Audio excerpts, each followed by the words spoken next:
That's the thing that shocks most people. You know, they think of a video game as a few people in their garage, and you say, no, this is 50, 60 people for 3.5 years. You're like, what? A lot of people, I think that video games are, you know, purely kids, so it's like a toy. So, you know, why would you put that much effort into something that's a toy? I was the kid. I was writing games when I was, you know, 12, whatever, and the other kids in the block would say, you know, I'm going to play quarterback for the Cowboys, and I'd be like, I'm going to make video games, and everyone's going to play them. Like, you dork. Go back to the chess club. Who's laughing now?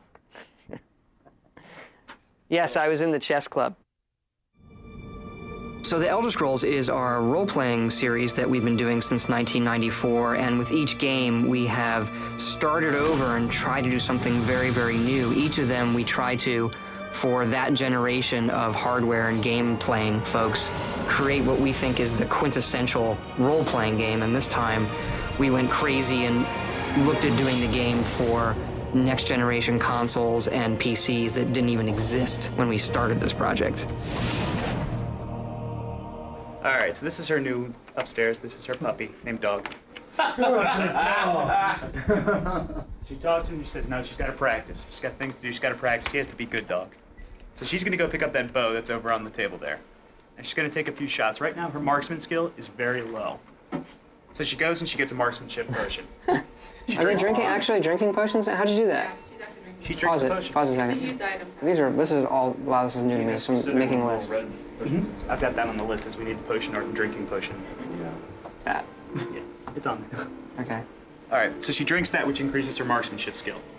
Now she attacks. Dude, that is brilliant. So she goes and picks up this book over here and starts reading. Dog starts eating. His animations are going to be tweaked, and now he's got all sorts of energy. He's running around. He's running around like an idiot, and she's starting to get annoyed because she's trying to read. She's like, no, mommy's reading, and he goes, huh? Bam! Paralyzed. Falls over.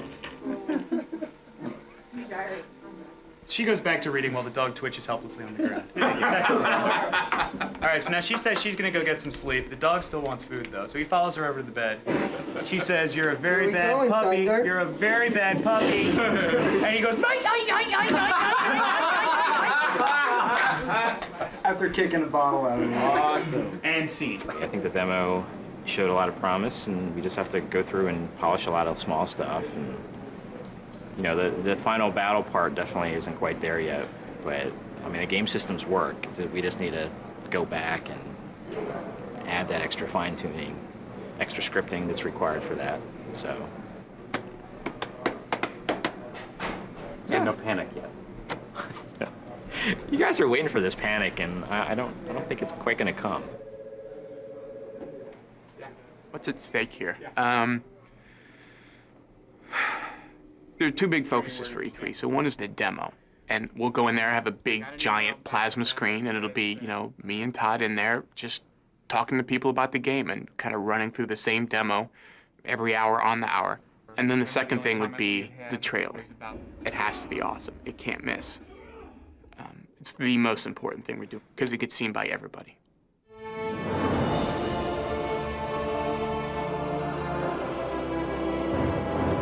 For 65 years, I have ruled this empire. Generals and kings have knelt at my command. But a darkness comes. The blood tide rises. These are the closing days of the Third Era. Oblivion is a sword and sorcery epic role-playing game. You know, the things you see in Lord of the Rings or stuff like that. And at its heart, you know, it is this run through dungeons and kill things game. You have all these features and it's all kind of, there's so many things people get attached to, but at its heart, it's run through dungeons and kill creatures and take their stuff and buy bigger weapons and kill bigger creatures. And that's kind of layered in on top of this. Wow, look at these flowers. Can I pick that? You know, it's almost like two things sitting on top of each other. Here's the game, and then here's the virtual world.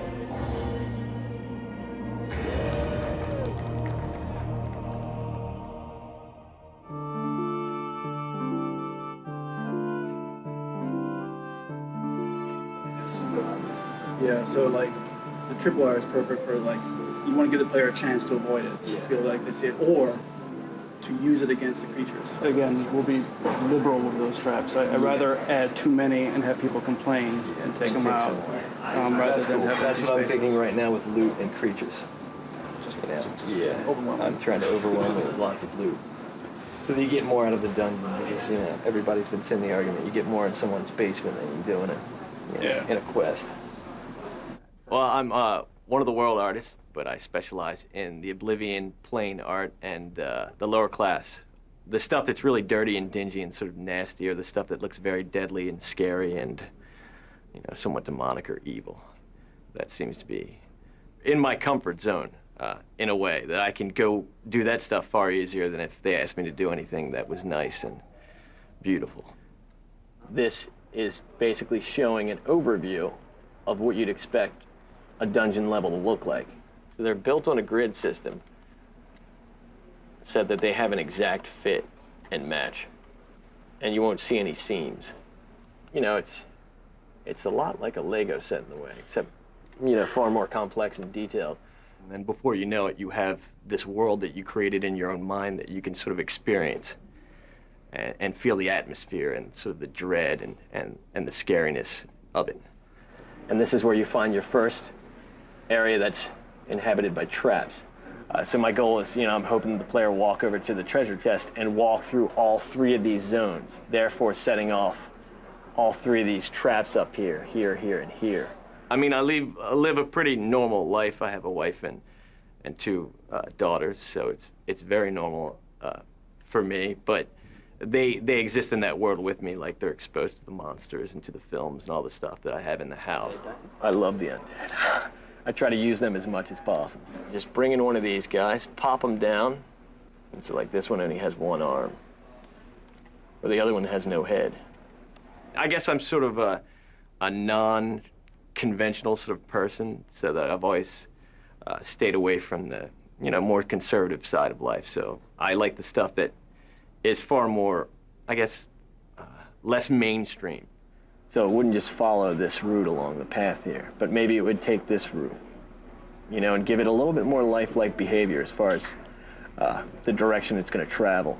But also give people questions as to why it's there and what it stands for, because that could be more interesting in what you read into it rather than the literal. What your mind imagines sometimes is far cooler than what the reality is of situations.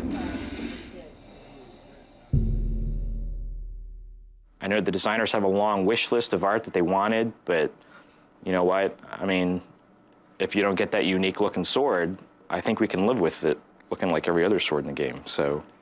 I'm waiting for Craig to do as usual. Everybody stop coding, I'm gonna fix this. Practice 2-step. 1 step forward, 2 steps back. Woo-hoo! So I'm gonna make everybody turn around and we'll start making some progress.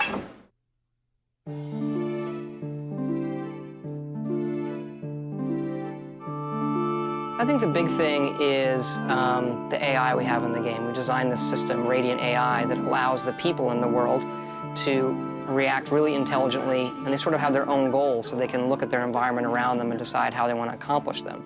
Our NPCs exist no matter if you're there or not. They're doing what they're supposed to do. You can send a guy off to a dungeon to kill stuff, and you don't have to go with him. You go back to that dungeon, either he'll be dead or the things that he was supposed to kill will be dead. I mean, it will have happened whether you were there or not. Like this guy, I can basically go up to him and say hi to him, and he'll greet me. He'll chat with me.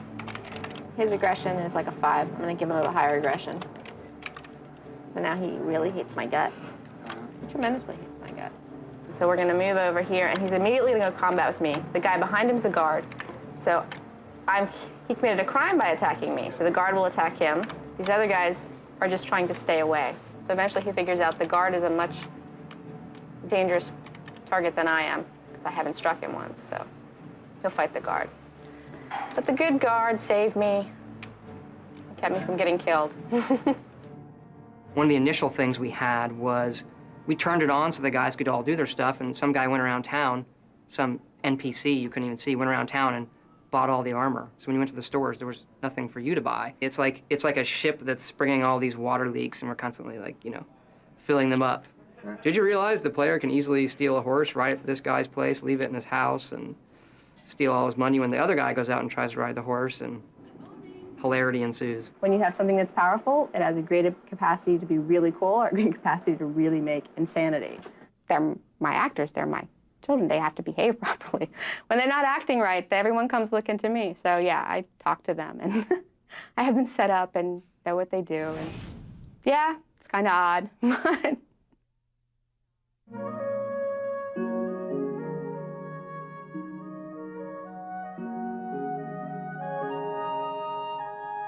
Yeah, I'm the lead artist for Oblivion. I'm a 3D modeler and texture artist for Bethesda Softworks.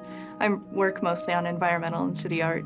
Yeah, I mean, I get a chance to really look at every aspect of the game artistically, but primarily I focus on the environments. Well, it originally starts out as me just thinking about things while I'm working. But later on, after I have, some good source images, I'll do a pencil sketch like this that's more defined and something that I can model from. Yeah, I think it's really hard to come up with an interesting idea for something that's evil.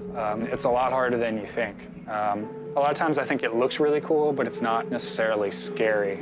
Actually, this is kind of the most fun part of the game sometimes, because you're still making up ideas. It might not get in the game, but it's, I don't know, you just get to make up crazy stuff, and it's cool, so. So we are in Shaden Hall. This is the overhead view in the Elder Scrolls construction set, which we use to build the game.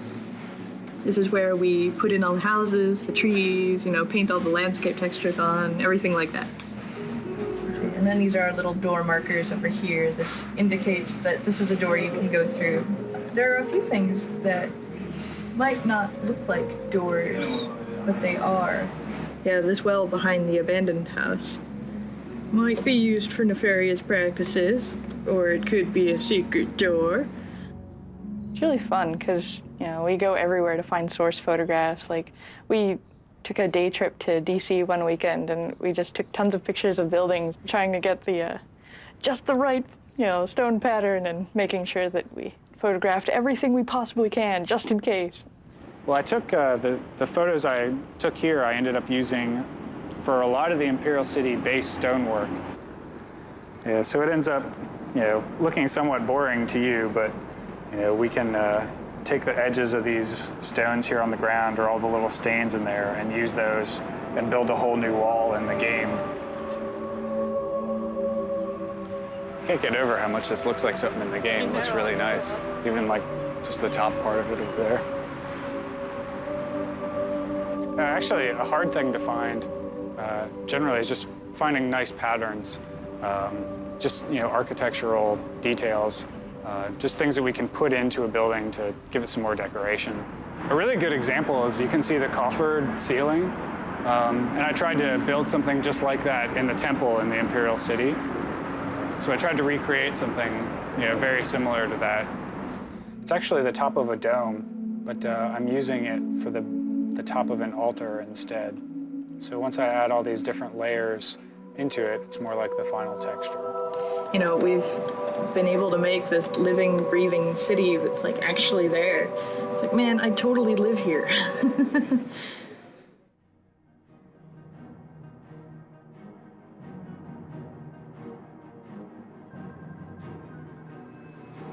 Just type pick idle. Pick idle. What's that supposed to do? Did you actually select the right idle animation in the idle manager? Yes. Click on the candle.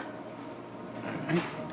We have over 100 bugs and tasks open in the database, and that number fluctuates anywhere from 50, and we've had over 300. Candle fact, 01. So essentially, you didn't go ask anybody who made this up? No, it doesn't work. I asked Dawn and she told me to do this. She's still bluffing. It all ties together. It's all one big bundle of this is the universe, and you touch something here and it moves something over there. Now, you have duration 1. I have duration 1. In Put a duration 0.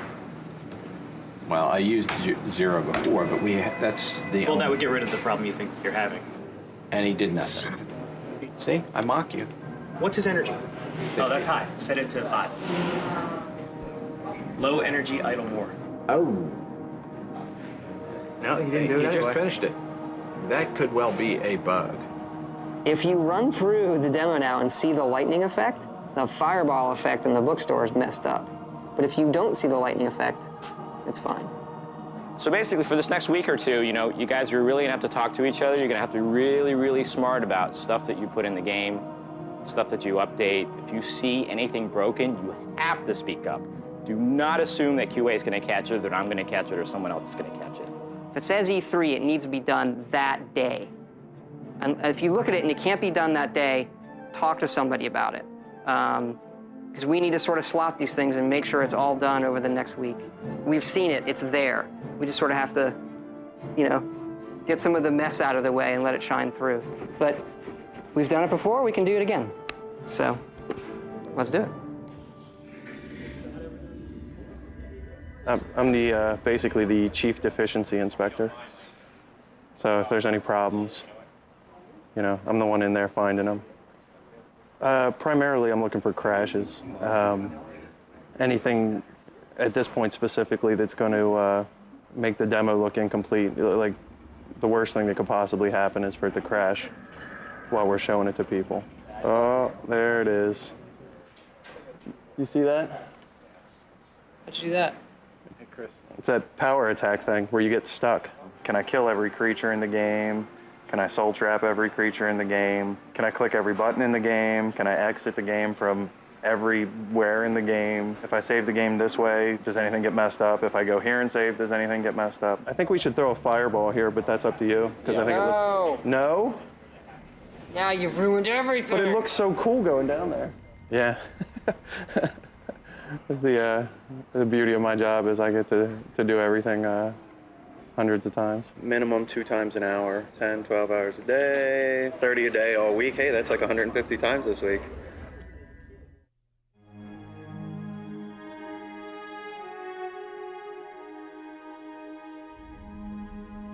My name's Christiana Meister. I'm the lead character animator. I basically take care of all of the characters, creatures, and that sort of thing.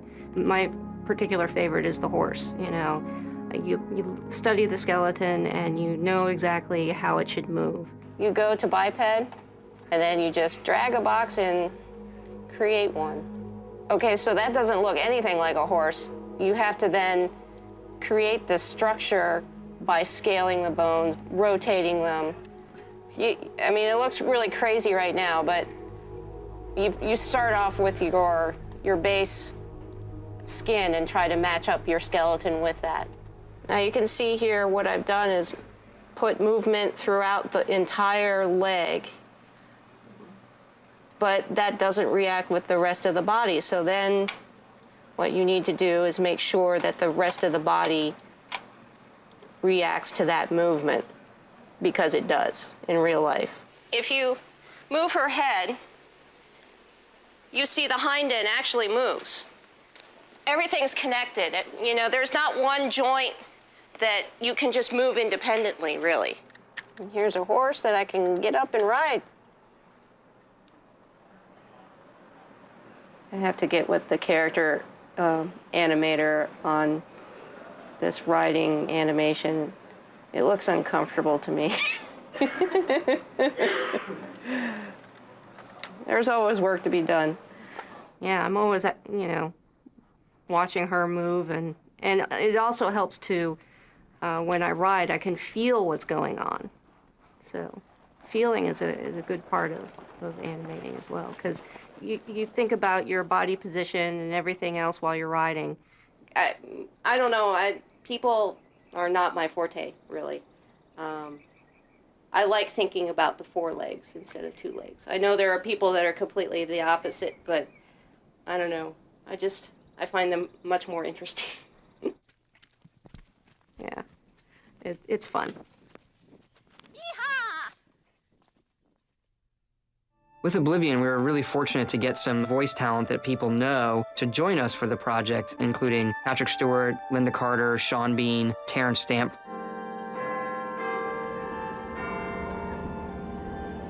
I'm always anxious about getting here late. God, I missed this. I tried to get on an earlier flight. We got to the airport early, but they wouldn't let me on it. So, Superman 1 and 2, kind of my formative years, you know, when I was 6 or 7. Terrence Stamp is General Zod, and he has a great line in Superman 2 where he gets Superman to kneel, and son of Jor-El, kneel before Zod. And my brother would always do that, but change Zod to Todd. So just over the years, one of those things, you know, for 20-some years, just keeps going, and now I'm gonna meet him, and if I can get him to record it, send it to my brother, that'd be great. As for the rest, the weak shall be winnowed, the timid shall be cast down, the mighty shall tremble at my feet and pray for pardon. Your reward, brothers and sisters, the time of cleansing draws nigh.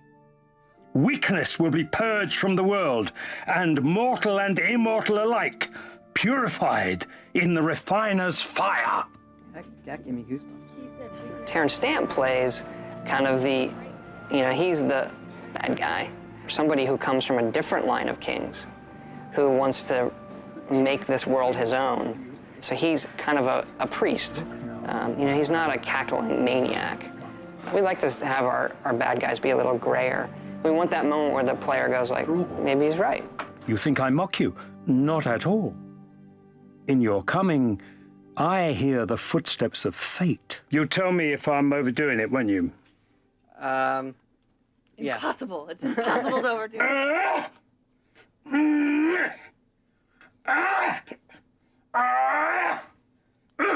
Yeah, it's kind of like he said while we were there, the character just came out of him. It's like a very serious voice. You know the guy at the other end of that is serious, you know. But if a god can die, how does his heart survive? When I wrote this role, I called them and I said, they're like, well, you know, who do you want for this role? And they'd give me a list. And I said, no, I gotta have Terrence Stamp. Oh, like, how I don't know wonderful. if he does. I don't know if he's done a game. I said, Yeah. He has, but I think he's. No, I mean, I wasn't unnerved, but when I got the FedEx last night with the script, and I looked at it and I thought, well, I just don't know. I hope there's somebody there to tell me where to go, because I just had I didn't know, like, the area of it. Like, I didn't know the area of performance, you know? Right. So I look forward to, you know, showing it to them and having them, you know, oh, you know, I've never seen myself in that light. Just how well we can lip sync and put other characters on the screen. Kneel before Todd. You gotta put that in. Smile when you ask questions like Thanks. Thanks, Terrence. Gentlemen, wonderful. So this is my pal Terrence Stamp. He's never done a video game before or any type of voiceover, and he was really, really excited to do it. He was really, really into it. He was literally like, when we were recording him, you know, leaping around doing the combat stuff so much that they couldn't record him. He was moving away from the microphone, you know. I've heard rumors about the With Council of Linda, Mages she consorting played the with Nord outside females in Morrowind, and she came back for Oblivion to do the Nord females again. I played the Nord women, the Nords, and they are, I guess, a Viking-like race, and the women are fantastic warriors and very self-confident. You know, her voice and who she is fits perfectly with that role. I'd stay inside the city walls if I were you. There's no telling what's going to come out of that gate. Of course, the next guy, it's my wife and I with Patrick Stewart, who's equally as good. Ken had written a bunch of notes for Patrick Stewart on the character, very, very long, referencing things Stewart had done before. I thought was embarrassingly long, actually. But I forwarded it on here, sent it to Patrick, and Patrick came in and said, I got the notes on the character, and I was sort of like, and he's like, never in my life doing any role have I gotten such detailed notes, and I loved it. I am really intrigued. This sounds really cool. You guys have given this a lot of thought. I can't wait to do it. You want to hear something really cool? What? You need to go over to Mark Lampert's office right now. Okay. Is Ken still here? I don't know. I've been waiting. Just imagine the best it could be. It's even better than that. Yeah. I think you want to come over to Mark Lampert's office right now. What is it, good? Where? It's in Mark's room, the sound room. On my way. I was born 87 years ago. For 65 years, I've ruled as Tamriel's emperor. But for all these years, I've never been the ruler of my own dreams. He was selling the product like, a reverend standing in front of his flock, which is exactly the tone I wanted. I mean, Patrick Stewart. This is the unedited stuff. Generals and kings have knelt at my command. That's such a cheesy line. That sounds good when he says it. Generals and Kings line? That's what I said every time I heard Make Our Camera saying this shit. It's like all the stuff that sounded so cheesy. These are the closing days of the Third Era. And the final hours of my life. I don't know, like, if we could have picked, there isn't another actor we could have picked who I'd be happier to write dialogue for. Like, seriously, like, I geeked out over Star Trek for years. You know, it was on while I was in college. And we literally, all my friends, I would sit around, we'd watch Star Trek and drink beer and act like idiots. I don't have a picture of my wife in my wallet right now, but I've got Patrick Stewart in my wallet. So, there's no better actor as far as I'm concerned. Like, I get to say I wrote dialogue for Patrick Stewart. Yeah, I'm happy. Got your wallet? Yeah, I got it. This is not a lie. See, my wife will not be happy, but I have a Patrick Stewart picture in my wallet. Right there. So you guys know our demo machine melted last night? The motherboard's dead? We're never really sure. Could have been a defective motherboard. We could have just been putting too much into it. We weren't overclocking it at all. So I checked out. We're sending it back to the manufacturer, Asus, and they're going to send us a new one. So right now we have the code changing, we have the data changing, and now our hardware is changing. So the triumvirate of things changing is bad. Better now than next week. Normally, it'll crash to the Windows desktop, and you just start it back up and play it again. Well, this crashed in such a way that they actually had to completely power off the machine and restart it. This happened several times throughout the day, and finally on that last one, it just didn't come back on. By the way, the end of the demo is completely different. For those of you who weren't here on Friday, we changed the ending. It's way more dramatic. Feed me, Lord. You have to do all the kids' things. I think it looks cool when I block him. I mean, I think the end is the best part now. And before, for me, it was, the worst part. And now I think it's the best part. I don't know if that's the newness of it. But it's got good, epic fantasy demon stuff at the end, which I think the kids like.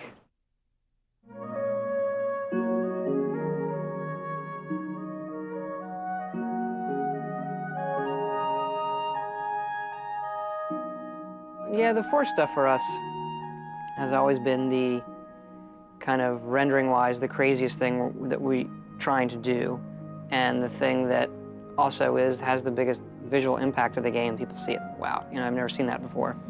Usually when building a scene like this, I start out by placing the rocks. I sort of look at the lay of the land, which is generated first, and then I try and pick out spots where a rock might naturally occur. I've got this big one here. So, I would just take a big rock like this in, plop it down, sink it to an appropriate height, and then I'll go and add like little satellite rocks around it to try and create a feel that there's some natural erosion going on. Came out looking for source textures for some of the surfaces in the game, specifically terrain textures and like pictures of the ground, things like that. It's really tough to find images like that online, for those purposes anyway. With a rock, a lot of the visual impact is going to boil down from the texturing, from the coloration in it, and then using like shader techniques to try and get the shine and sheen and the cragginess to it, like how the lighting splays across it. This color and texture is perfect for some of the textures that we were trying to recreate in the game.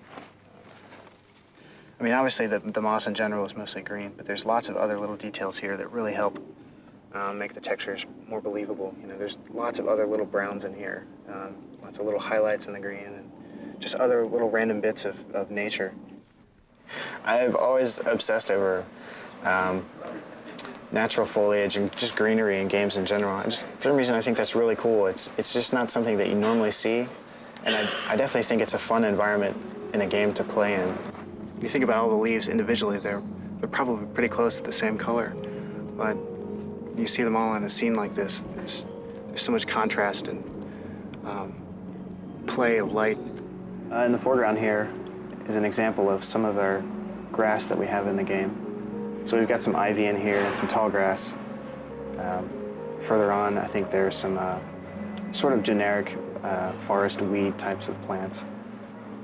They really add a sense of movement and life. Like, it really makes the ground feel much more organic than this flat, textured surface might. There's kind of a quiet solitude about it, where there may be lots of cool and interesting things going on within the game, but you can sort of know that it's in its own little pocket, so to speak. It's kind of isolated from reality around you. It's really nice when they're cluttered with lots of interesting things that fool you for a second into thinking that you're in a real world.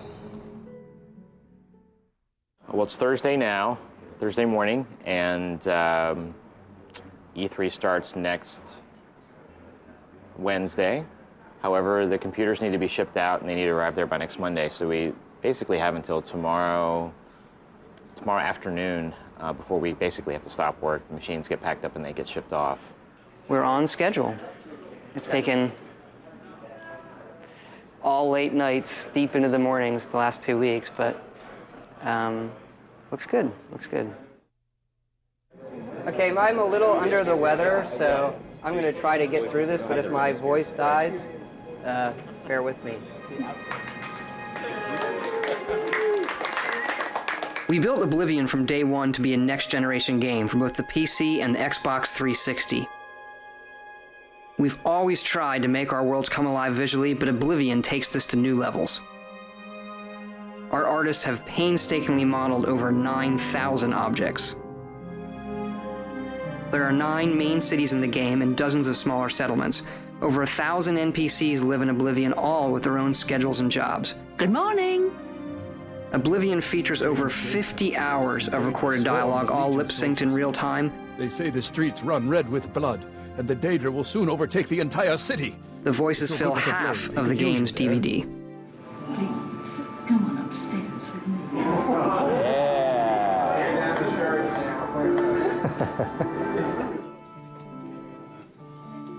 I don't know what kind of titanium alloy packing stuff they've got, but whatever it is, I just hope it can take a push out of a plane at 30,000 feet. He did it!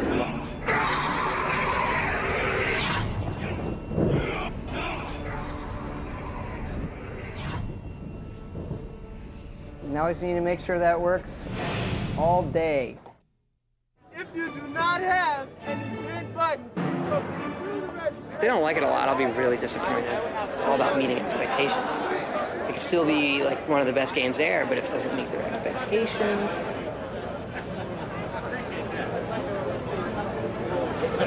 Time we start? Oh, right now it's 7:10, and we were supposed to be starting the Microsoft event in 5 minutes, but that's not going to happen. So we're just hanging out, waiting to meet up with some folks, and we go get something to drink, and we'll watch them put our trailer up in front of thousands of people. I mean, I'm really looking forward to it. It's an awful lot of work to get to this point. I mean, we haven't seen it on a freaking movie screen, so we have no idea how it's gonna look. But we know it looks really good on a 61-inch TV, but on a movie screen. But if it looks as good as we know it can, and if it's and if the response is really awesome, I think it probably may be the greatest professional moment of my life. So how about this? How about a brand new, full-featured, next-generation role-playing game in the launch window? Morrowind was one of the best-selling role-playing games ever on the Xbox. The sequel to this incredible game is called Elder Scrolls IV: Oblivion. It promises to feature one of the largest open-ended worlds ever created for a video game. It also includes thousands of characters that are governed by groundbreaking AI. These characters eat, sleep, and complete tasks all around the clock. And they make their own choices based on what's going on in the world around them. Welcome to the world of Oblivion.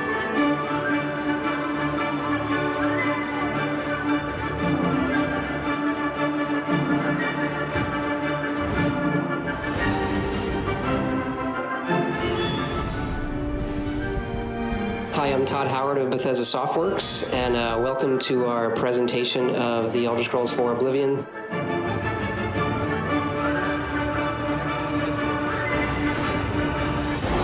This game looks unbelievable. It actually has trees, unlike Vardenfall. The whole first level of the game is a prison break. And through your actions, it really determines what kind of character you'll be. I mean, sometimes I worry that games are going to get so realistic looking that I won't want to play in them because they're too real, and then I might as well just be at home. Only this was a pretty good case for hyper-realism because the forest was gorgeous.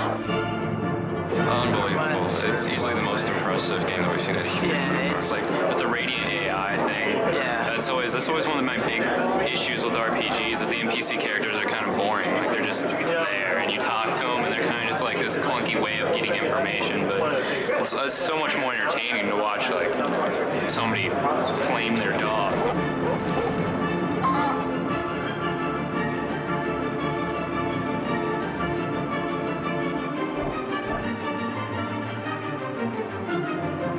Oh my God, have you seen our booth? It's off the hook. Fans of the series, they're gonna go nuts. They're gonna love it. Morrowind changed my life. I don't know about that. Maybe it didn't change my life. Put in a lot of Definitely took away a lot of my hours.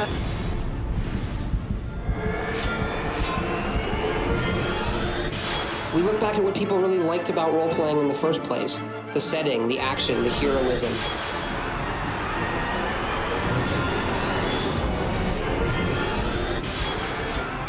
When that guy came, I don't know if you've seen it or not, but when the guy came out of that Oblivion portal, that was cool. He was so cool. They